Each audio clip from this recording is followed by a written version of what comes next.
Hello. I was thinking about your video, and one of the things you mentioned in it was fear being an emotion or something about being uncomfortable. And I've been uncomfortable using my voice because I don't like being judged. I want to be judged on the message, my words. So people concentrate on the message than judging the sound or who's saying it or anything like that. But because the message that I carry is more important than who says it. Anyway, I thought that I would give my turn about talking about fear like you did, candidly, impromptu, as they say, improv. A long time ago, about maybe 5-10 years, I don't know, I passed a woman sitting in a chair, an old woman sitting in a chair, all by herself, in a front yard of an apartment complex, on my way to work every day for months. And she sat there and she looked so sad. I'm a kind of person that does random acts of kindness. And so one day I said, I'm going to do something because she looks so sad. I'm going to make her happy. And I put on my God's Property shirt. It had God's Property on the front, and I put on a cross, and I put on everything that I can think of that said, don't fear me. And so I drove one day up to her, and I drove the car right up, where she could see that I was driving, and I stopped, and I got out, and I slowly walked up the the sidewalk to her. And I said, you don't know me, but I see you, I pass you every day on the way to work, and I want to give you a random act of kindness. It was $100. And have a nice day. And I think I also said, I don't want anything. This isn't a solicitation or anything like that. She got out of that chair, that's 89 years old, and she started screaming, take it back, take it back. And I said, lady, you can stick it up your butt or tear it up to shreds. I'm just trying to be nice. You'll never, ever see me again. I'm harmless, And she followed me to the car, screaming, take it back. I got in the car. She was at the window, turning white, this 80-year-old, and she was like, oh, I'm going to call the police. I'm going to call the police if you don't take it back. It's like, yeah, call the police. Officer, he tried to give me money and go away forever. So I went back and I took it back, and she was cackling. And then I got in my car and I was thinking all night long, like, what would cause a person to do that? Besides maybe dementia, now that I think about it. And I came up to the conclusion that it was fear, that she was afraid of something. And so I made it my personal vendetta to go against fear. It's a very interesting emotion, and a very interesting choice of emotions, I should say. I spend a lot of time choosing about things, and you could probably tell from my fear video, quotes about fear or against fear or something like that. And so I said, I'm not going to wind up encaged in a invisible prison of fear. And I asked myself, what am I afraid of? And for years, the family had been trying to get me to fly, and I said, I'm not flying. And I called my mom up right away, and I said, next time you go on a family vacation, I'm going to fly with you. And she was like, you're kidding. And I was like, no, I told her about the lady, and I said, I do not want to end up fearful like that. And so, like the memorized quotes in my video, I memorized quotes, I memorized scriptures, I looked into other forums to fight fear. And it's interesting that when you're afraid, or when people get afraid, they stop thinking. And that's one of the quotes too. The winds of anything negative quits you from thinking. So, yeah, and so I flew. I flew in the airplane. I was sweating bullets. I was afraid of flying, and I said, I'm not going to let that stop me from flying. So I faced the fear, and it was beautiful. I sat next to the window seat. It was gorgeous. We had clouds, good weather, the little lights of the cities, you know. And it was a very pleasant experience flying. And which leads to that quote about most fears being tissue paper thin, and one courageous step would carry you through. And so I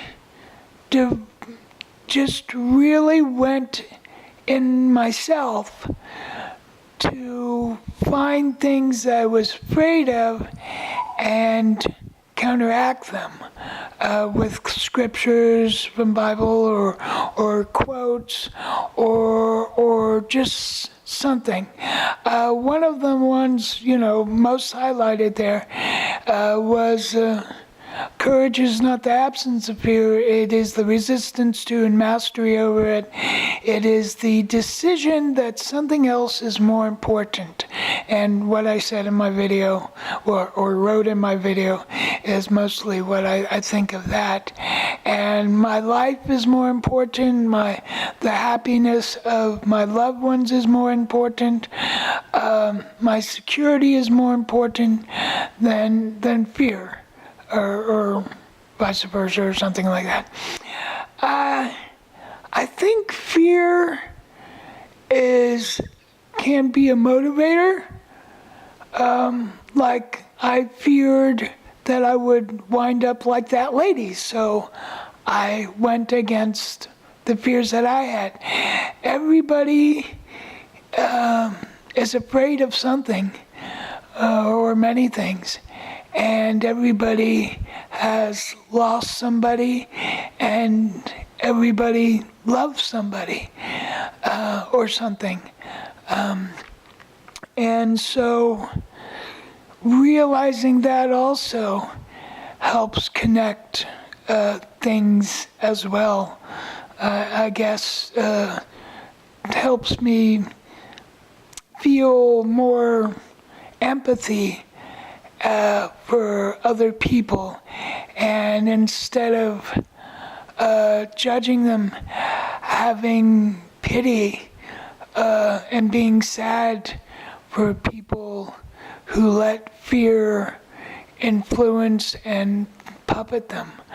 And it's a very crafty, vile cage that can be very voracious and do a lot of damage.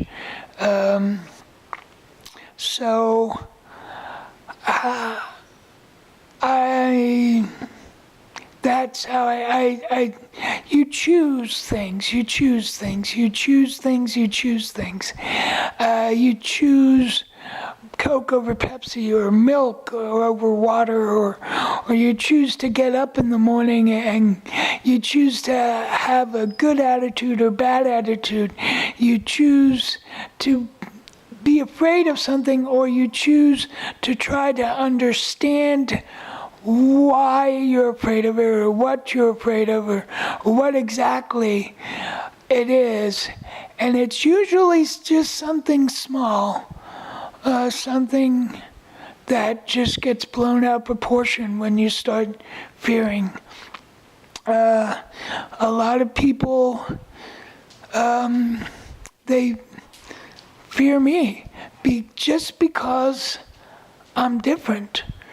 I don't have any mohawk, no tattoos, nothing like that. I am just overly friendly and overly loving. And to tell you the truth, I get hurt a lot because I care, and I still keep trying and still keep caring. I know no other way. And how they choose to perceive that, how is their issue, their problem, and everybody has flaws and everybody has problems that they have to address, acknowledge, and work on, I included. So fear is just something, I was thinking, what am I afraid of? And I have this list, I'm afraid of this, I'm afraid of that. And mostly what I fear is not being able to communicate, or not being able to influence the world around me in some way that can shine against the darkness, against the negative of this world that is against us all in some form or another. So I tried to do this video outside with the dog, but then the dog started barking, so I had to come inside, so I'm doing it with a cat. It's a cute cat. It's a big belly. Look at that belly. Look at that nose. Like an Oreo. Yeah. Life is too important to take too seriously. And when you take things too seriously, you get afraid, I guess, when you get too serious, because then everything's like too wah. And if things don't go right, then it's like but you just gotta learn to let it go. You gotta learn to take that courageous step through whatever you're afraid of. Afraid of chocolate-covered banana popsicles, afraid of caramel-covered apples. You gotta do that. There's a woman who is afraid of deer mites, bird mites, and she wants to cut down all the trees with bird nest, which seems funny and stuff, but it's not. Well, it is, but it's really not, because it's tragic in my form of thinking, because somewhere along her life she had a very traumatic and terrible experience with bird mites. There are small things that you can hardly see, but when they bite you, you bleed a lot. And I can definitely see, being afraid of them. I myself had fleas, with mosquitoes. I had my mind set, and each time I lay down to sleep, I would feel fleas on me, and fleas bite too. And I would have to train my mind to tell myself that I did not have any fleas on me. It was all in my mind. And I had to train my mind. I had to think with my mind and use my mind against, I guess, my mind. That was that part of my mind which always wants me to be afraid, or is so hurt, is afraid of getting hurt that way again, or afraid of something. And fear can be very controlling. And when you let fear control you, you limit yourself. You keep from yourself all the beauty of life has to offer. You keep from yourself knowing things that would improve your life, or having experiences that you would find happy. You keep happiness from yourself when you let fear rule instead of ruling fear.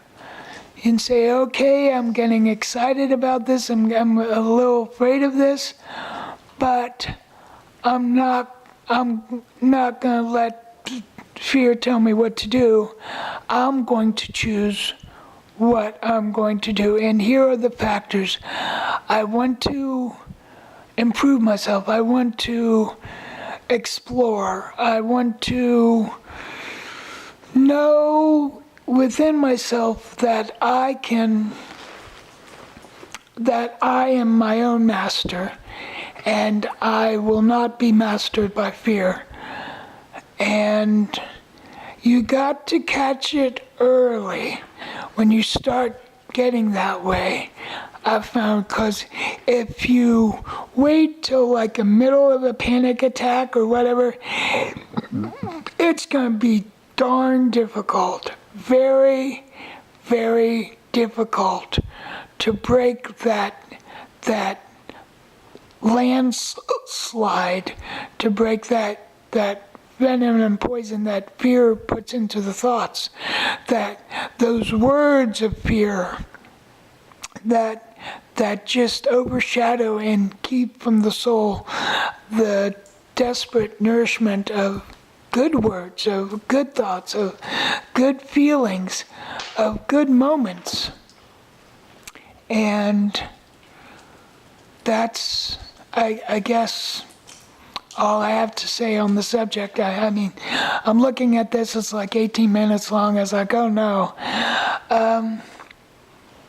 But I just wanted to honor the fact that you went ahead and you took my suggestion and you made that video and you talked so openly, as you do in many of your videos. You just share, and that's something very admirable and very real about your videos, which is really cool, because you're not out there to get subscribers. You don't care if somebody doesn't like it, but you're just you. And as an individual, as another unique individual, I very highly think that's very commendable. You don't put on an act. You don't spruce up things with, video, what's-my-jigger graphics or anything like that. You're just you. And that's very, very commendable. So I'm going to end this video now. I hope that you've liked it. And any final thoughts on fear? You just You fear not. You fear not. You choose. You choose. You choose. You choose. You choose. Just don't get me started on the power of choice, or else we'll be here another 20 minutes. So I'm going to end this video by saying thank you again for those who aren't Jeff, for watching the video. For those who are Jeff, thanks for making your video and watching this video as well. And I hope that this helps somehow. But anyway, I gotta get going. Doctor Who's gonna be soon on, and I have to go out to eat. Okay. As I say in my greetings, day by day, count my blessings, could be worse. Keeping it positive, because being negative gets you nowhere but down. Or I'm as fine as I choose to be, because it's all I'm as well as I determine my mind up to be, because it's all a choice, and being negative gets you nowhere but down. And to close off the video, here's a cute little shot of a cute little doggy with a cute little ball. You got a cute little ball, look at that tail wag. What's wrong with that? What's wrong? Isn't it cute? You're cute, aren't you? Okay, smile with the camera. Smile with the camera. Oh, you looked away. What? What are you doing? You're being too cute. Oh my goodness, you want me to throw the ball? You want me to throw? What are you doing with that ball? Uh-oh.